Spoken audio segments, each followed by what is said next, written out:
Thousands of years ago, this dry, high plains desert was once unbelievably under 900 feet of water.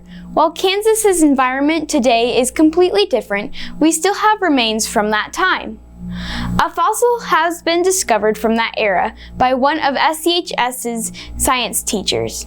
I interviewed Mr. Super to learn how he first got into fossils and how he found this fossil. My name is Chris Super. I'm the physical science and earth and space science teacher here at Scott Community High School. It goes pretty far back, probably all the way back to like toddler age even. We used to have a gravel driveway, and I would, crawl through the gravel and find little fossil corals and things in the driveway even. Yeah, so this is back in 2021. I was just kind of walking around on the top of the hill and looked over, and I saw just a pile of bones from like 30, 40 feet away. I could see them.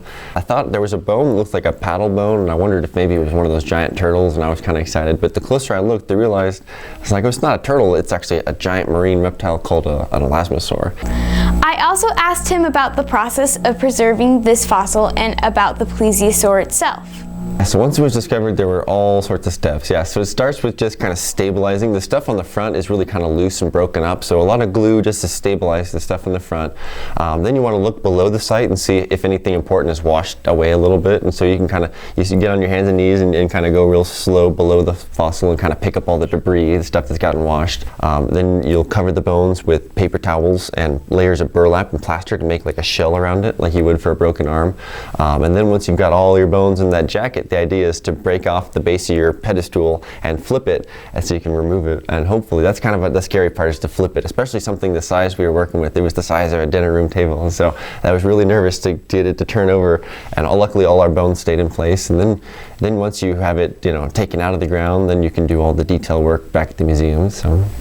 Plesiosaurs are just a group of marine reptiles, and this is a special type of plesiosaur called an elasmosaurid plesiosaur. So these would look like the Loch Ness Monster. They have the big long necks on them. You can visit the plesiosaur at the museum. The museum is open from 1 to 5, Tuesday through Saturday. For BBN, I'm Annie Talbert.